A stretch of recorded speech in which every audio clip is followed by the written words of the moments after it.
Man, my Seahawks barely beat the bye week. We are in week 6. Let's roll the intro. Let's go, let's go!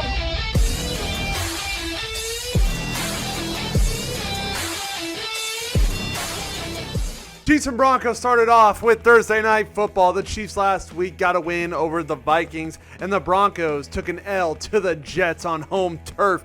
This week, another primetime matchup that is just not that exciting to me because we have such a heavy hitter with the Chiefs and a very disappointing team with the Broncos. I think this is going to be an easy one for the Chiefs. I think they are going to roll over these Broncos, and I think they pick up this victory 33-17. Ravens and Titans. Once again, the Titans go up and down like they do every single season. They have a great game, then a terrible game. They lost to the Colts last week.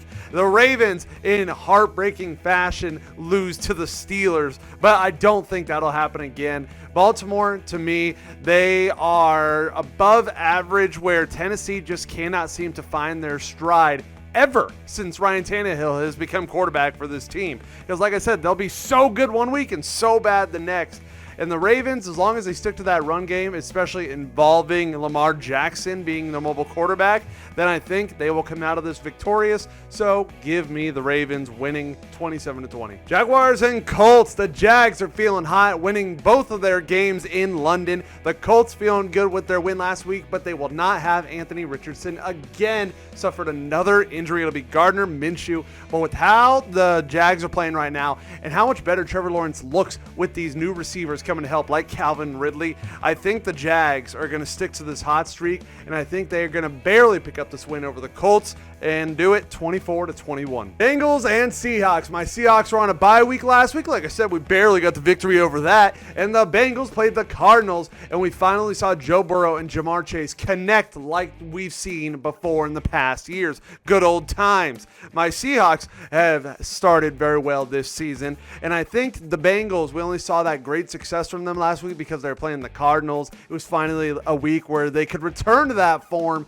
but I think my Seahawks are going to bring that pressure back to Joe Burrow this week, and we're going to see that Joe Burrow that's been struggling in 2023. So give me my Seahawks winning this one 27-17. Commanders and Falcons. The Falcons got a win last week, and the Commanders did not. The Bears had them in their place, and the Falcons, I think they heavily have to rely on Bijan Robinson to keep that offense intact every week, and the pass game is just not something that is effective for the Falcons. No matter who they give Desmond Ridder, it's not really lethal, and it's not really the main attack for offense in Atlanta. And with the Commanders having a pretty solid defense, I think they'll be able to shut down the passing game, and they will not be able to rely on Bijan and the run attack. So give me the Commanders winning this one 24-19. Vikings and Bears. The Vikings took a loss to the Chiefs last week, and they took another big loss on their roster with Justin Jefferson going to IR. He will be out for at least 4 weeks. That sucks to see one of the best receivers in football be out for that amount of time.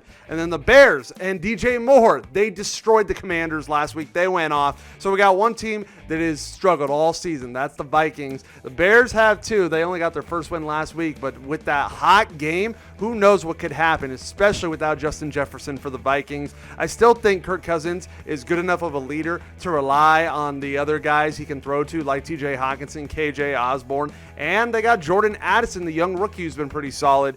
And I think that will still be enough to get past this Bears defense. And I think we will see the Bears come back down to earth after their first win. So give me the Vikings beating them 31-21. 49ers and Browns. The 49ers destroyed the Cowboys last week, put the Cowboys and their fans in their place, really showed them who the more dominant team is in this league, because there was a lot of debate going on with those two going into that matchup. And I think we've had that question answered. The Browns, they had a bye week last week, and I don't think that will help them in any way, especially going up against the 49ers. That offense is crazy. Christian McCaffrey, they can just go to George Kittle whatever they need him. He doesn't do what he did last week, which was 3 touchdowns in a game every week, but he definitely has that talent and that ability. The receiving core is nuts with Ayuk and Samuel.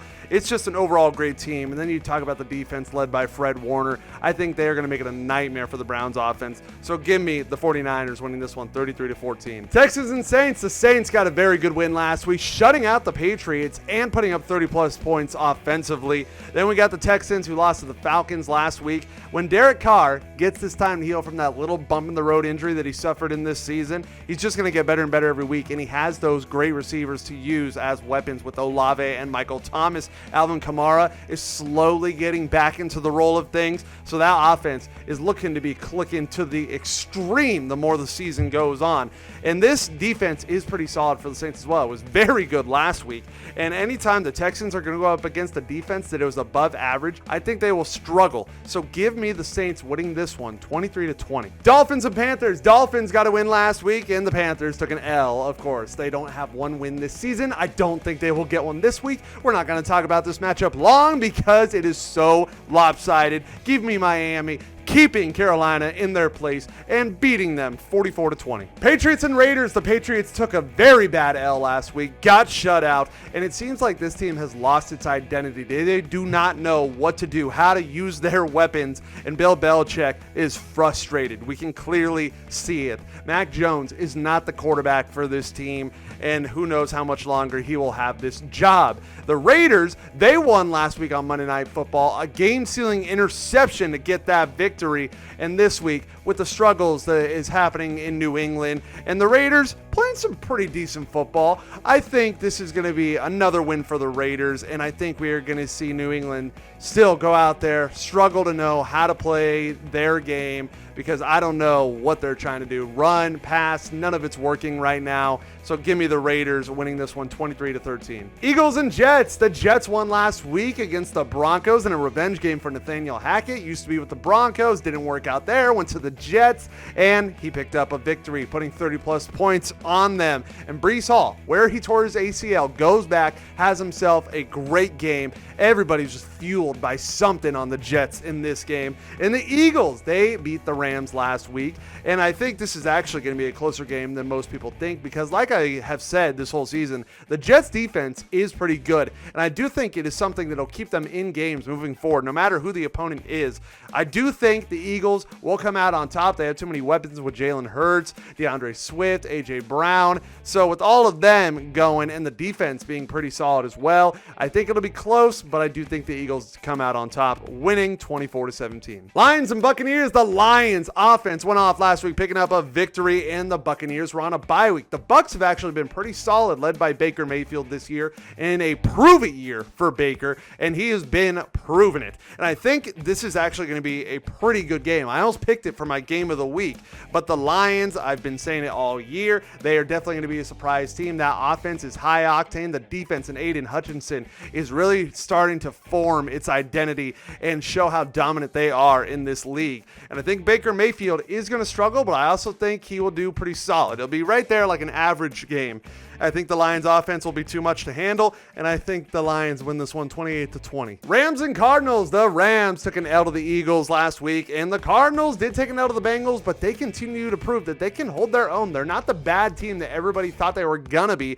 They are constantly competitive with their opponents this season, and I think that'll happen again. The Rams, even though they got Cooper Kupp back and their young stars like Puka and Kyron Williams are helping this offense a ton, I think the Cardinals are just going to continue to prove people that they can stay in games. They're not going to get run over every single week. I think it'll be closer than a lot of people think, and I think the Rams barely get the win in this one, 27-24. This is another game similar to the Dolphins and Panthers. It is just too obvious, and if you feel like it's going to be such a blowout that we really don't need to spend too much time predicting this game. So let's just say the Bills beat the Giants 51-10. Yeah, I'm going crazy with it. Now my game of the week, put a star on it. Chargers and Cowboys. The Chargers are coming off a bye week, which they desperately needed because their team is pretty banged up. And the Cowboys lost bad to the 49ers. Yeah, was that all the fuel you needed? Everybody talking about that playoff loss, Dak? That was the fuel you needed? You just want to piss me off going into this week, and I appreciate that. I do, actually. I do. Because the result